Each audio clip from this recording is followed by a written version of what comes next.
Hello friends, कैसे हैं आप? आई होप कि आप सब अच्छे होंगे। पिछले वीडियो में मैंने आपको जो भारत की नागरिकता है किस व्यक्ति को मिलती है किसको नहीं मिलती है वो करवाया था। अब मैं इस वीडियो में आपको मौलिक अधिकारों के बारे में बताऊंगी कि हमारे देश के जो व्यक्ति हैं, सिटीजन हैं, उनको कौन कौन से फंडामेंटल राइट्स मिले हुए हैं। तो ये करवाऊंगी। उसके साथ में अगर इसमें जो फंडामेंटल ड्यूटीज़ हैं वो भी करवाऊंगी साथ में। तो welcome to Dhamaal study government exams. चलिए फिर शुरू करते हैं। पिछले वीडियोस देखने के लिए आपको डिस्क्रिप्शन बॉक्स के प्लेलिस्ट में लिंक चेक कर लेना आप।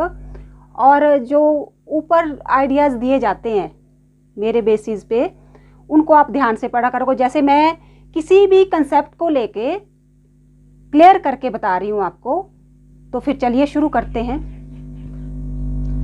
मौलिक अधिकार, फंडामेंटल राइट्स। तो हमारे देश के संविधान जो बना उसमें जो भारत के नागरिकों के लिए, जो सिर्फ भारत के नागरिक हैं, सिटीजन ऑफ इंडिया जो हैं, उनके लिए ही मौलिक अधिकारों का प्रोविज़न किया गया और ये भारतीय संविधान में किया गया। तो भारतीय संविधान में किन किन मौलिक अधिकारों का प्रोविज़न किया गया भारतीय सिटीजन्स के लिए? और सबसे पहली बात उठती है कि मौलिक अधिकार हैं क्या? जो फंडामेंटल राइट्स हैं वो हैं क्या? तो व्यक्ति की शारीरिक, मानसिक, नैतिक, व्यक्ति के शारीरिक, मानसिक, नैतिक और सांस्कृतिक विकास के साथ साथ उसके संपूर्ण विकास के लिए जो आवश्यक जो राइट्स हैं, मतलब अधिकार हैं, आवश्यक जो राइट्स हैं, उन्हें फंडामेंटल या मौलिक अधिकार बोला जाता है। अब ये क्वेश्चन आ रहा है आगे कि जी जो फंडामेंटल राइट्स था उसके बारे में सबसे पहले बात किसने उठाई या किसने सोचा कि फंडामेंटल राइट्स भी होने चाहिए सिटीजन्स के लिए? तो इसकी जो पहली आवाज़ उठाई थी 1893 में, जो बाल गंगाधर तिलक थे, उन्होंने मांग की थी मौलिक अधिकारों की मांग की थी। मौलिक अधिकारों की मांग की थी और वो किसने कब की थी? प्रथम बार इन्होंने ही की थी। बाल गंगाधर तिलक ने प्रथम बार मौलिक अधिकारों की जो बात कही थी, बाल गंगाधर तिलक ने की थी। फिर सेकंड आता है, सेकंड किसने आवाज उठाई कि मौलिक अधिकार मिलने चाहिए हमारे देश के जो नागरिक हैं उनको? 1928 नेहरू समिति। अब 1928 में नेहरू समिति ने फंडामेंटल मौलिक अधिकार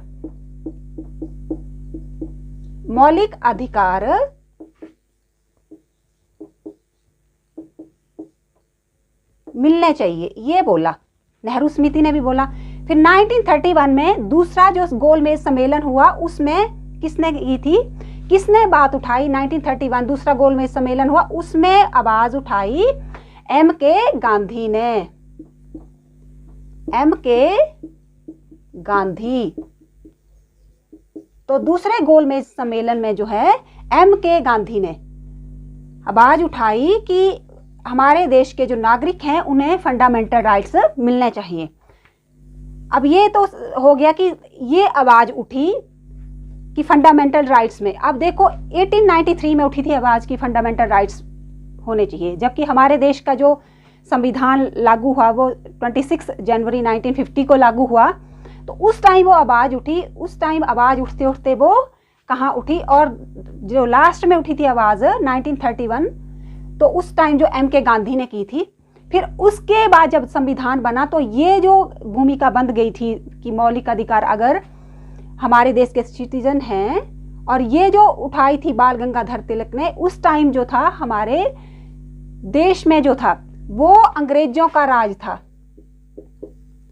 अंग्रेजों के सामने उठाई थी इसने बाल गंगाधर तिलक ने अंग्रेजों के सामने उठाई थी मांग कि हमारे जो नागरिक हैं उन्हें मौलिक अधिकार मिलने चाहिए।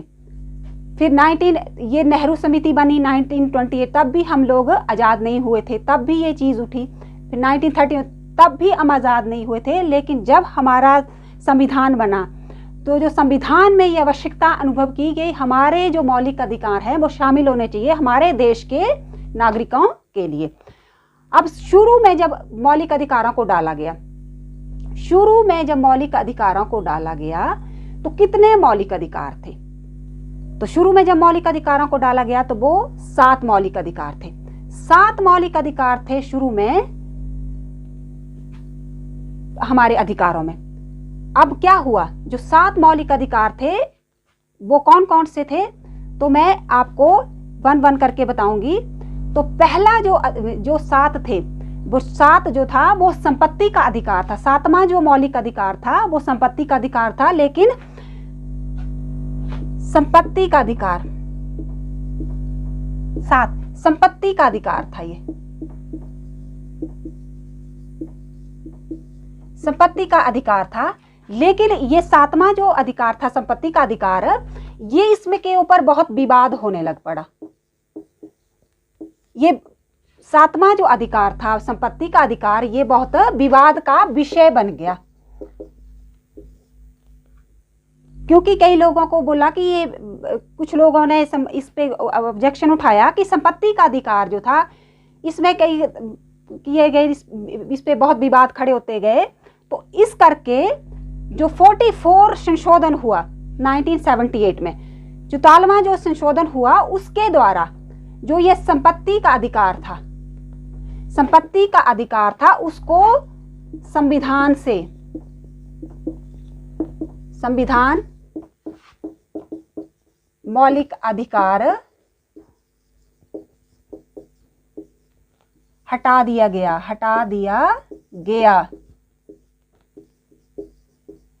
अब क्या किया, जो संपत्ति का अधिकार था इसका ये बना विवाद का विषय, तो इसको क्या किया गया, मौलिक अधिकारों के हटा दिया गया, इसको मौलिक अधिकारों से फिर हटा दिया गया। कौन से संशोधन के द्वारा? 44वें संशोधन 1978 में। अब इसको हटा दिया गया, तो इसको क्या किया गया फिर? अब इसको हटा दिया, संपत्ति के अधिकार से हटा दिया इसको, फिर इसको क्या किया गया, इसको डाला गया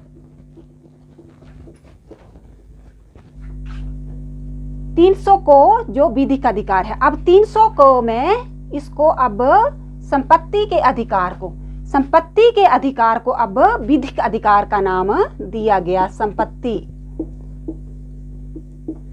अधिकार, संपत्ति का जो अधिकार है उसको विधिक अधिकार के रूप दे दिया गया। अब आया कि क्वेश्चन आ रहा है कि फिर कितने अधिकार बच गए? शुरू में दिए गए हमें 7 मौलिक अधिकार, फिर आ गए हमारे पास 6 जो मूल अधिकार आ गए। तो पहला जो आया समानता का अधिकार।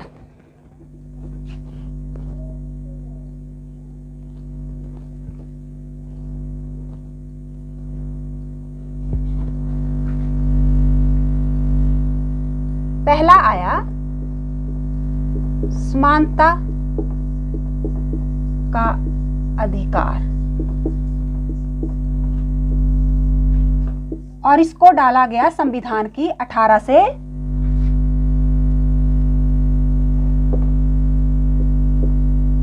दूसरा आया स्वतंत्रता का अधिकार, इसको डाला गया 19 से 22।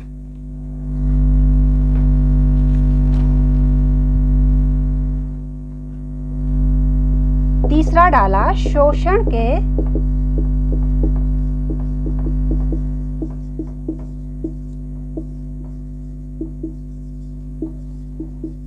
अधिकार, 23 से 24। अब फोर्थ डाला गया। अब यहां तक हमने कर लिया था कि शारीरिक, मानसिक, नैतिक, सांस्कृतिक संपूर्ण विकास आवश्यक, ये हो गया था मौलिक अधिकार क्या है। अब आया समानता का अधिकार। पहला जो फंडामेंटल, शुरू में हमारे पास 7 फंडामेंटल राइट्स थे, लेकिन एक जो संपत्ति का अधिकार था वो जो था वो विवाद का विषय था, बहुत बड़े विवाद का विषय था, तो उसको हटा दिया गया। फिर आया और उसको किस में डाला गया, वो मैंने आपको 300 को में उसको 44वें संशोधन द्वारा हटाया गया और विधिक अधिकार में डाला गया।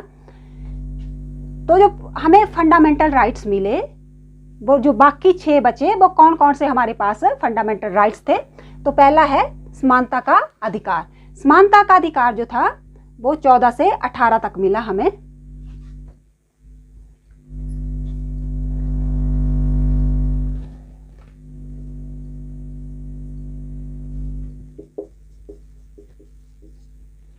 फिर दूसरा आया स्वतंत्रता का अधिकार, हमें 19 to 22, और जो दूसरा स्वतंत्रता का अधिकार मिला वो 19 से 22 तक मिला हमें।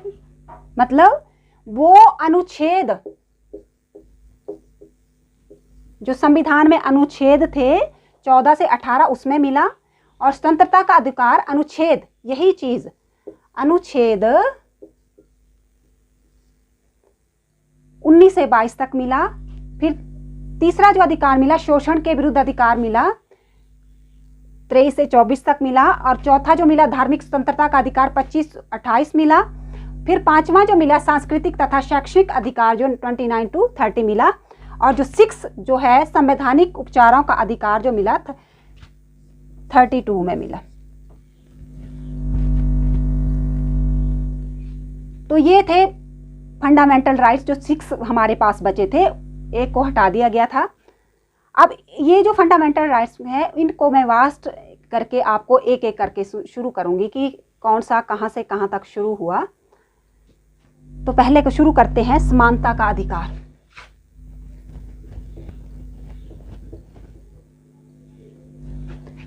समानता का अधिकार जो था हमारे पास 14 से 18 में मिला।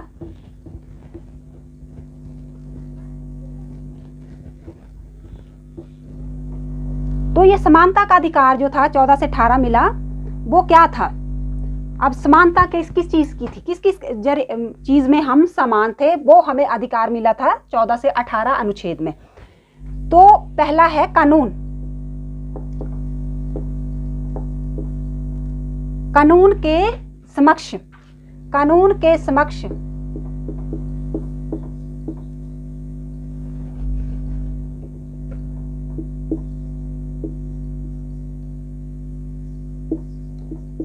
सब समान हैं। अब ये है समानता का अधिकार 14 से 18 अनुच्छेद में। तो कानून के समक्ष सब समान है, इसमें क्या कानून के समक्ष मतलब सभी लोगों पर समान रूप से कानून जो है वो लागू होगा, चाहे वो गरीब है अमीर है, उन सब पे समान रूप से कानून लागू होगा। दूसरा है भेदभाव की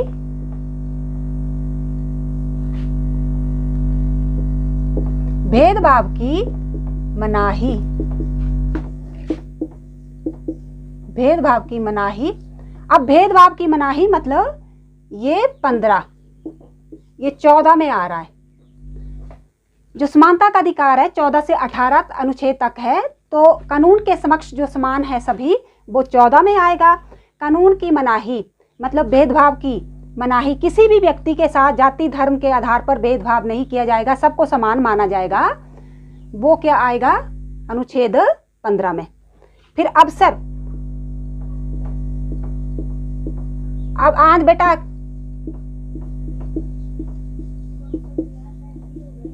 अवसर की समानता, अवसर की समानता जो होगा वो आर्टिकल 16 में है, अनुच्छेद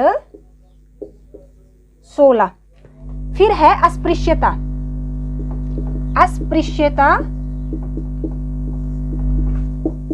की समाप्ति। अस्पृश्यता की समाप्ति हो जाएगी अनुच्छेद 17। अनुच्छेद 17 में सभी अस्पृश्यता की समाप्ति, अस्पृश्यता की समाप्ति मतलब जाति के आधार पर किसी व्यक्ति के साथ भेदभाव नहीं किया जाएगा, वो अनुच्छेद 17 में लिखा गया। आगे है उपाधियों की समाप्ति।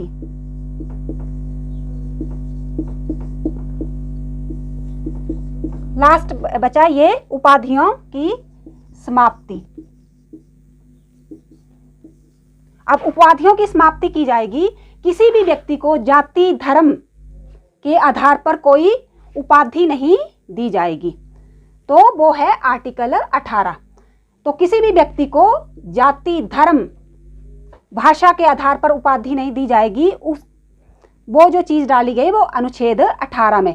तो ये पहला जो मौलिक अधिकार है, समानता का अधिकार जो है, वो 14 से 18 में आया। इसके अंतर्गत ये चीज़ें आती हैं कि किन किन चीज़ों की समाप्ति की गई और किन किन चीज़ों को माना गया, तो ये पूरा कंप्लीट होता है। अब आया स्वतंत्रता का अधिकार। दूसरा जो अधिकार आया वो आया स्वतंत्रता का अधिकार, और जो स्वतंत्रता का अधिकार है वो 19 से 22 के अनुच्छेद में, 19-22 अनुच्छेद, 19 से 22 के जो अनुच्छेद हैं उनमें स्वतंत्रता का अधिकार दिया गया हुआ। अब स्वतंत्रता का अधिकार तो दिया गया, इसमें कौन कौन सी स्वतंत्रता शामिल होगी? स्वतंत्रता का अधिकार दे दिया, स्वतंत्रता, लेकिन किस किस चीज से संबंधित स्वतंत्रता होगी?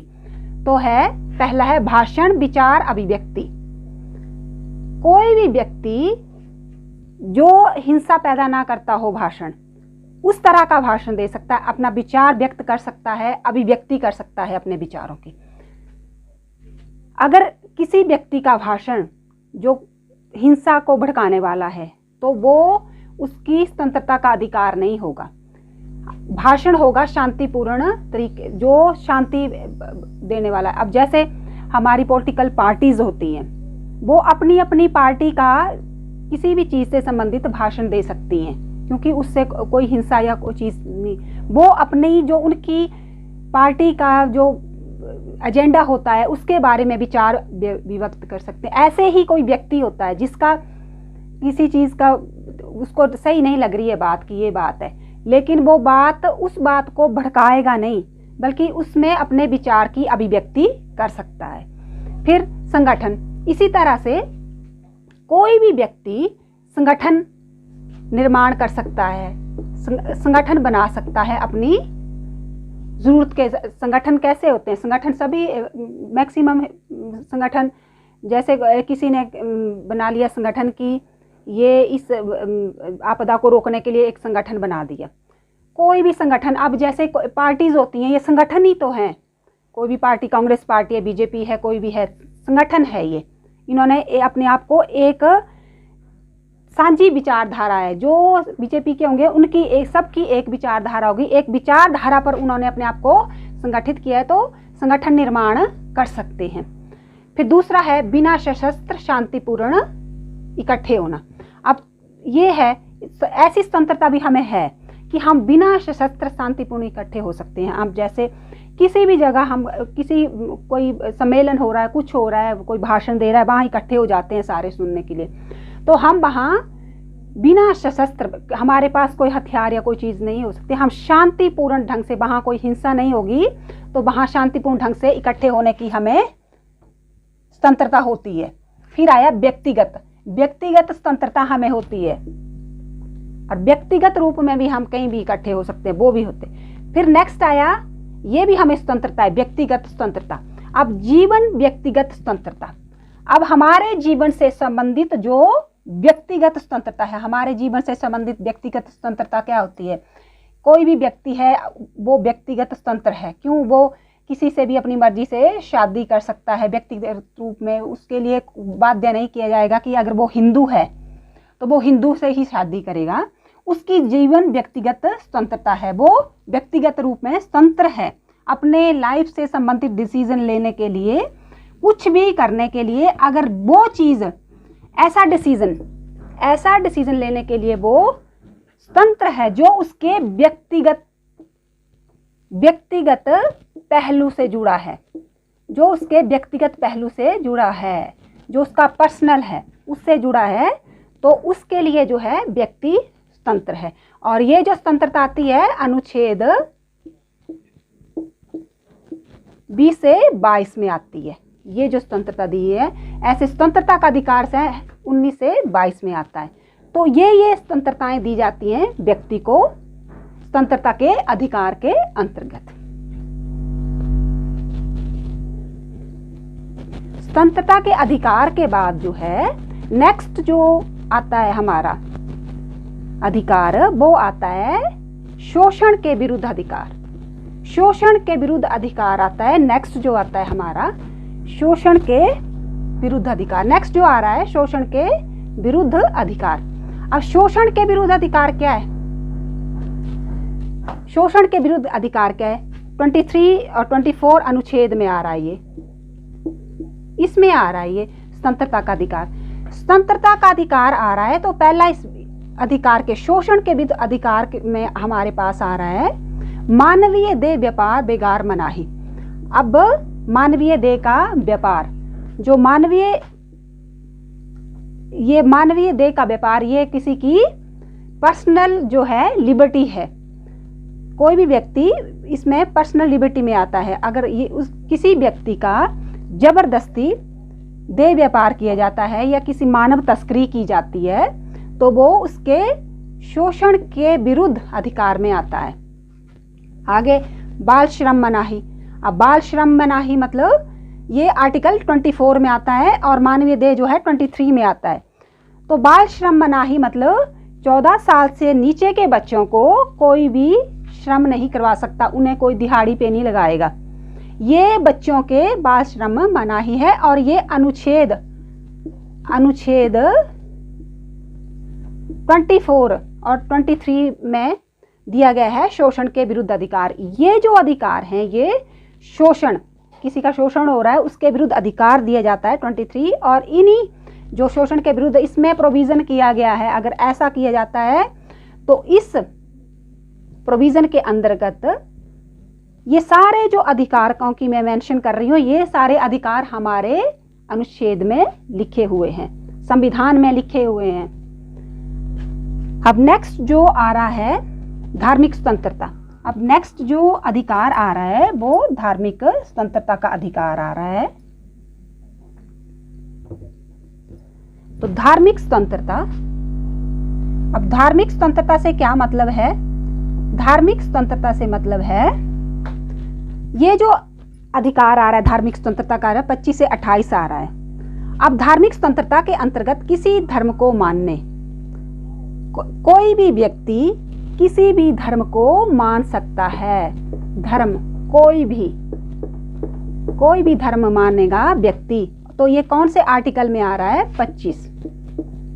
फिर इसके साथ अब धार्मिक, कोई भी व्यक्ति अपनी मर्जी से धर्म को अपना सकता है, लेकिन अब उसने धर्म तो अपना लिया, फिर उसके अनुसार अगर हिंदू है तो हिंदुओं के अपने तीज त्योहार हैं, मुसलमान हैं उनके अपने तीज त्योहार हैं, ईसाई हैं उनके अपने हैं, तो वो उन त्योहारों को मनाने के लिए अपने ढंग से प्रबंध, धार्मिक प्रबंध कर सकते हैं। अगर उन त्योहारों को करने के लिए, अब हिंदुओं का जो भागवत और ये चीज़ें होती हैं उनके लिए प्रबंध किया जाता है, करते हैं कई लोग, तो वो आता है धार्मिक प्रबंध के अंतर्गत, धार्मिक प्रबंध। अब इसी तरह से जो मुसलमान हैं वो अपनी ईद इन पे इकट्ठे होते हैं, अपनी जहाँ वो इकट्ठे होते हैं वहाँ इकट्ठे, तो उनको वहाँ धार्मिक प्रबंध, वो वहाँ धार्मिक प्रबंध कर सकते हैं खड़ा होने का। फिर आ रहा है, तो ये जो आ रहा है धार्मिक प्रबंध 26 में आ रहा है, और धर्म को, किसी भी धर्म को मान सकता है कोई व्यक्ति, किसी को जबरदस्ती नहीं की जा सकती कि तुझे हिंदू ही बनना है या मुसलमान।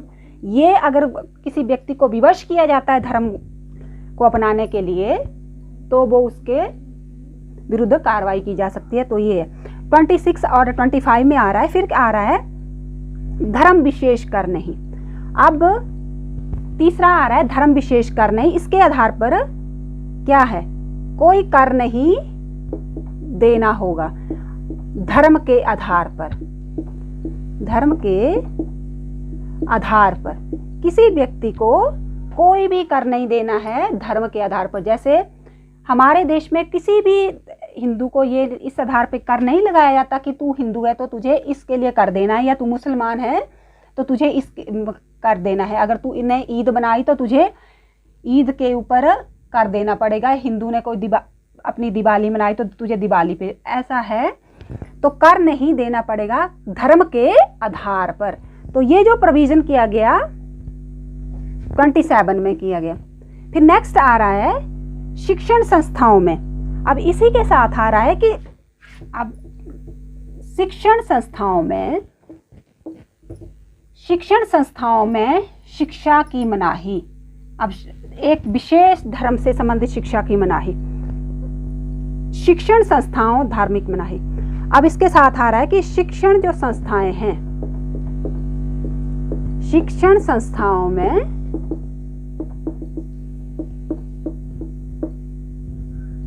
धार्मिक शिक्षा मनाही, धार्मिक शिक्षा मनाही। तो कोई भी व्यक्ति अपना, अगर किसी ने शिक्षण संस्थान खोला है तो उसमें वो किसी धर्म विशेष से संबंधित शिक्षण नहीं दे सकता है। धार्मिक शिक्षा में अब शिक्षण क्या है, स्कूल है, गवर्नमेंट स्कूल, प्राइवेट स्कूल में जो है जैसे ईसाइयों उनके वो अपने उनके स्कूल्स हैं, लेकिन अगर गवर्नमेंट एजुकेशन है तो उसमें किसी भी व्यक्ति, किसी विशेष धर्म के व्यक्ति को शिक्षा नहीं दी जा सकती। जैसे हमारे स्कूलों में हर मुस्लिम हिंदू सबके बच्चे पढ़ते हैं, तो किसी भी शिक्षण संस्थान में धार्मिक शिक्षा पर मनाही होगी, किसी धर्म से संबंधित धार्मिक शिक्षा की मनाही। मतलब जो स्कूल में एजुकेशन दी जाएगी उसमें धर्म को शामिल नहीं किया जाएगा। हमारी बुक्स जो होती हैं और इश्यूज पे होती हैं, जो पॉलिटी पे होती हैं, इकोनॉमिक्स पे होती हैं, लेकिन जो किसी धर्म विशेष से संबंधित नहीं होती हैं हमारी किताबें जो होती हैं, जो हम बच्चों को स्कूल में पढ़ाते हैं। तो धार्मिक शिक्षा की मनाही भी की गई किसमें, जो है शिक्षण संस्थानों में, और ये आर्टिकल आता है 28। अब नेक्स्ट जो आ रहा है,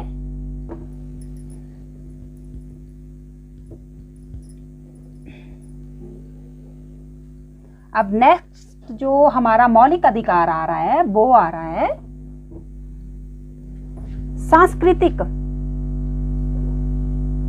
सांस्कृतिक तथा शैक्षणिक अधिकार। अब ये सांस्कृतिक तथा शैक्षणिक अधिकार जो है 22 अनुच्छेद में आता है, इसके लिए ये अनुच्छेद आ रहा है। सांस्कृतिक तथा शैक्षणिक अधिकार जो है अनुच्छेद 29 to 30 आ रहा है। अब इसी के साथ सांस्कृतिक तथा शैक्षणिक अधिकार, सांस्कृतिक सुरक्षा, इसमें आ रहा है 29 फर्स्ट में आ रहा है सांस्कृतिक सुरक्षा। सांस्कृतिक सुरक्षा जो हमारी संस्कृति है, अगर जो हमारी संस्कृति है उसकी सुरक्षा की जाएगी। 29 का जो फर्स्ट पार्ट है उसमें हमारी संस्कृति की सुरक्षा की जाएगी। ये भी हमारा मौलिक अधिकार है, और ये मौलिक अधिकार कोई व्यक्ति किसी संस्कृति को अपना सकता है, किसी सभ्यता को अपना सकता है, वो व्यक्ति का अपना अधिकार है, और उसकी सुरक्षा करना 29(1) में आ रहा है। फिर शिक्षण संस्थाओं प्रवेश स्वतंत्रता। अब शिक्षण संस्थाएं, शिक्षण संस्थाओं में प्रवेश की स्वतंत्रता है। सभी शिक्षण संस्थान जो हैं उनमें शिक्षण संस्थाओं में प्रवेश की स्वतंत्रता है। कोई भी बच्चे को किसी भी स्कूल में डाला जा सकता है। ये अलग बात है कि वो अपनी इकोनॉमी को देख के डाल सकते हैं, लेकिन अगर ऐसे किसी भी बच्चे को, ऐसा नहीं है कि मुसलमान का बच्चा है तो वो स्कूल में नहीं पढ़ेगा, या हिंदू का बच्चा है तो इस स्कूल में नहीं पढ़ेगा। शिक्षण संस्थाओं में प्रवेश की स्वतंत्रता है। हर किसी स्कूल में हर किसी बच्चे को डाला जा सकता है। तो ये 29(2) में आ रहा है। फिर अल्पसंख्यकों को शैक्षणिक संस्थाएं खोलने की स्वतंत्रता। अब अल्पसंख्यक होते हैं, अल्पसंख्यक मतलब जो माइनॉरिटीज़ होती हैं, तो इनके लिए ये भी संस्कृति से शैक्षणिक अधिकार में आ रहा है। अल्पसंख्यक जो माइनॉरिटीज़ में होती हैं उनको शैक्षणिक संस्थाएं खोलने की स्वतंत्रता है। वो अपने लिए, अल्पसंख्यक जो है अपने लिए शैक्षणिक संस्थाएं खोलने की स्वतंत्रता रखते हैं आर्टिकल 30 के अंतर्गत। ऐसे जैसे वह हमारे यहाँ कोई ऐसा तो किसी स्कूल में लिखा है कि यहाँ जो है सिर्फ मुसलमानों का दाखिला होगा, या यहाँ हिंदू बच्चों का ही दाखिला होगा। तो लेकिन जो अल्पसंख्यक हैं वो अपनी ज़रूरत के हिसाब से शैक्षणिक संस्थाओं को खोलने की स्वतंत्रता है। वो है अनुच्छेद 30। ये जो मैं लिख रही हूँ तो इसके हिसाब से ये जो 30 लिखा है अनुच्छेद 30 है। ऐसे नहीं समझना कि ये 30 लिखा है तो या 20 लिखा है, ये अनुच्छेद साथ में आ रहा है। अब इसी के साथ जो है जो छठा आर्टिकल आ रहा है हमारा, छठा आर्टिकल जो आ रहा है संवैधानिक उपचारों का अधिकार। संवैधानिक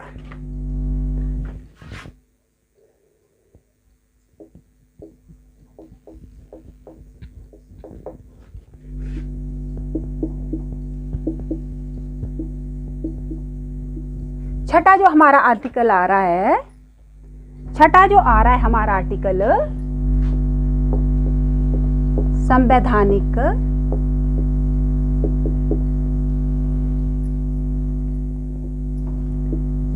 संवैधानिक उपचारों का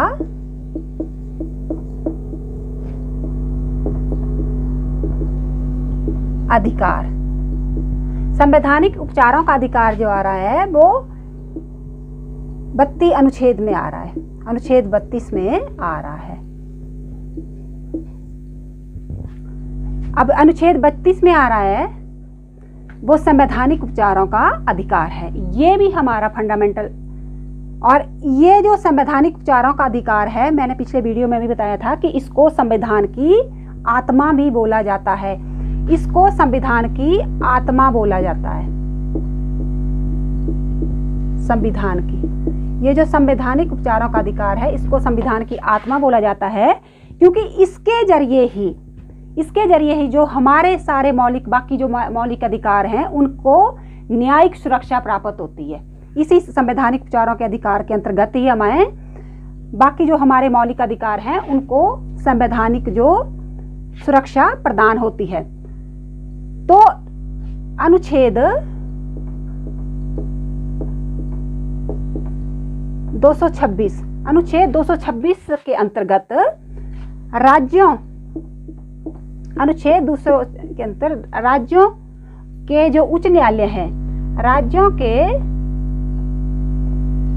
उच्च न्यायालयों, राज्य के उच्च न्यायालयों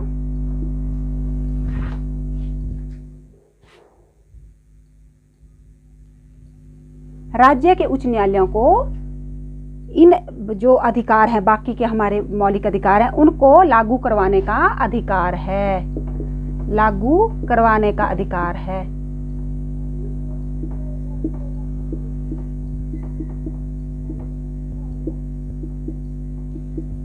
इसी के साथ ऐसा नहीं है कि स्टेट्स ही करवाती हैं, इसके साथ ही सर्वोच्च और उच्च न्यायालय के जो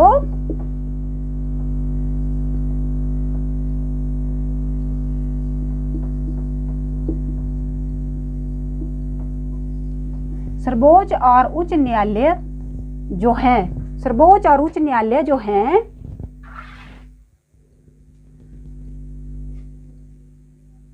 सर्वोच्च और उच्च न्यायालय जो हैं, जो मौलिक अधिकार हैं,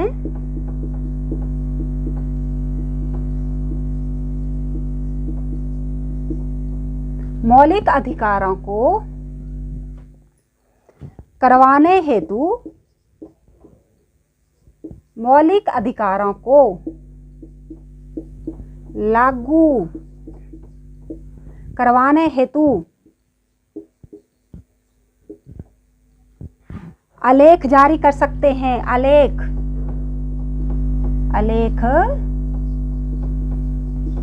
जारी कर सकते। अब ये क्या है, सर्वोच्च न्यायालय और उच्च न्यायालयों के पास, सर्वोच्च और उच्च न्यायालयों के पास मौलिक अधिकारों को लागू करवाने हेतु इनके पास पावर होती है। उच्च न्यायालय और सर्वोच्च न्यायालयों को, सर्वोच्च न्यायालय और उच्च न्यायालयों को इन मौलिक अधिकारों को, बाकी जो मौलिक अधिकार हैं उनको लागू करवाने हेतु आलेख जारी करने का अधिकार होते हैं। और ये जो हमारे मौलिक अधिकार हैं ये न्यायिक अवलोकन किया जा सकता है। अगर हमारे इन मौलिक अधिकारों को, जो हमने 5 जो मौलिक अधिकार पीछे पड़े, अगर हमारे इन मौलिक अधिकारों का हनन होता है तो उसकी सुरक्षा जो है हमारा सर्वोच्च न्यायालय करता है। तो जो आलेख जारी करता है सर्वोच्च न्यायालय या उच्च न्यायालय, तो अनुच्छेद 226 के अंतर्गत जो है वो राज्यों को मिले हैं आलेख। अनुच्छेद 226 के अंतर्गत जो राज्यों को आलेख मिले हैं जारी करने के लिए, और बाकी सर्वोच्च न्यायालय भी करता है। तो कौन कौन से आलेख मिले हैं?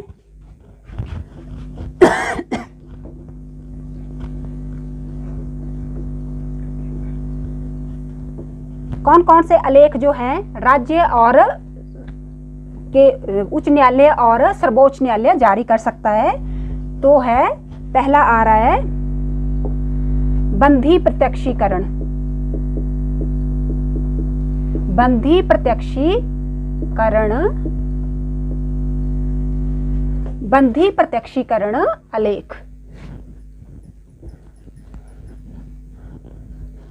बंधी प्रत्यक्षीकरण आलेख। तो पहला जो सर्वोच्च या उच्च न्यायालय जारी कर सकते हैं वो बंधी प्रत्यक्षीकरण आलेख कर सकते हैं मौलिक अधिकारों को लागू करवाने हेतु। दूसरा आता है परमादेश आलेख, परमादेश लेख। अब तीसरा आता है निषेधा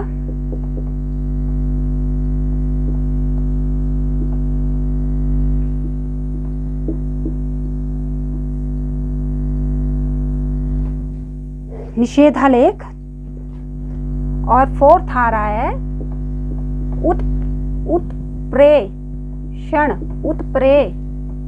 उत्प्रेषण लेख। चौथा आ रहा है उत्प्रेषण लेख। और 5 आ रहा है अधिकार परीक्षा, अधिकार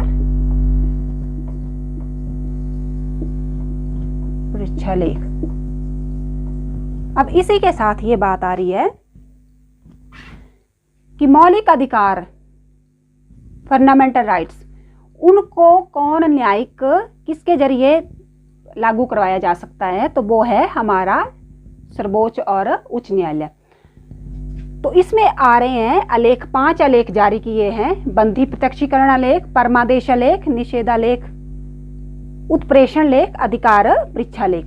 तो इन आलेखों के जरिए जो है सुप्रीम कोर्ट और हाई कोर्ट जो हैं हमारे लिए मौलिक अधिकारों को हमारे लागू करवा सकते हैं।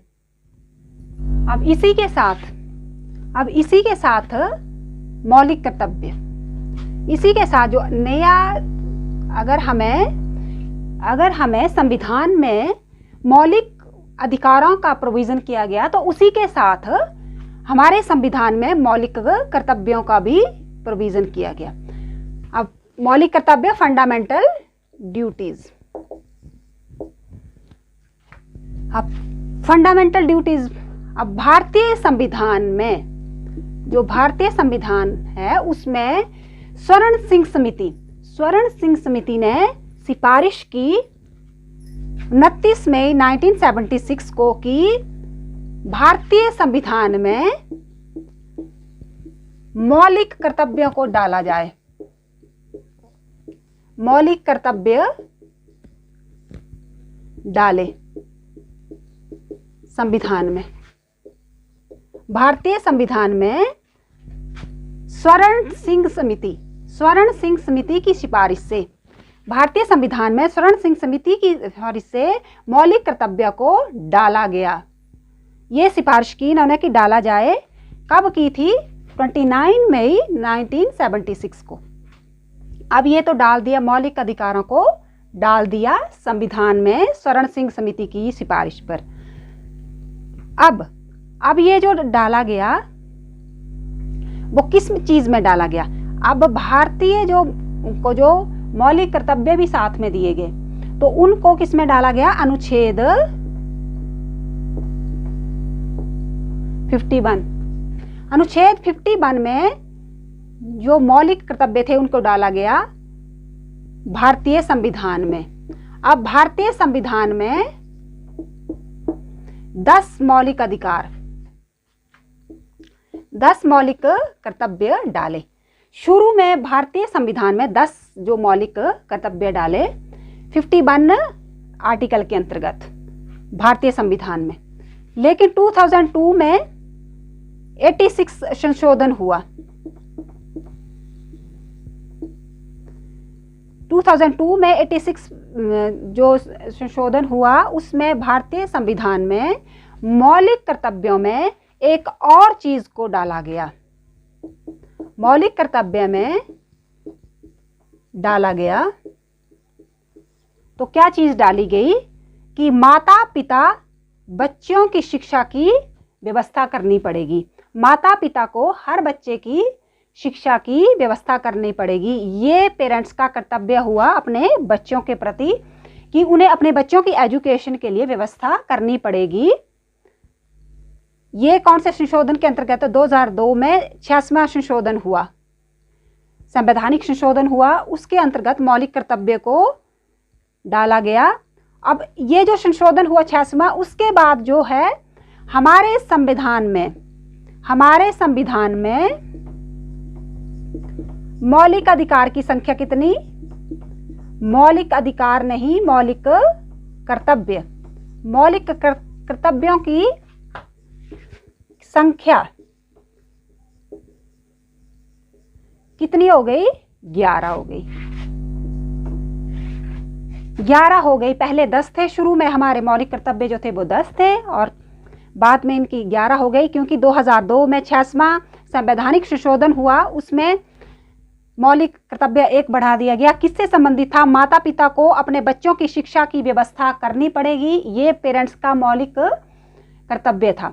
तो ये मैंने आज इस वीडियो में आपको मौलिक अधिकार, फंडामेंटल राइट्स और फंडामेंटल ड्यूटीज दोनों करवाई, जो मोस्ट इंपॉर्टेंट थी। क्योंकि ये बोला गया कि अगर फंडामेंटल ये राइट्स किसी को दिए हैं, हमारे देश के सिटीजन जो हैं, नागरिक जो हैं, उनको फंडामेंटल राइट्स देने हैं, तो उनके साथ उनको फंडामेंटल ड्यूटीज भी देनी पड़ेगी, तभी वो उस चीज़ को समझेंगे।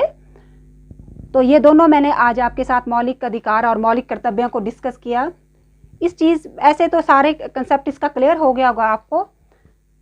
और फ्रेंड्स, मैं जो वीडियोस में बता रही हूँ सिंपल लैंग्वेज में बता रही हूँ आपको, तो ध्यान से हर टॉपिक को करें। कोई ये आपको डाउट हो या क्वेश्चन में कुछ लग रहा हो तो आप पूछ सकते हैं क्वेश्चंस को।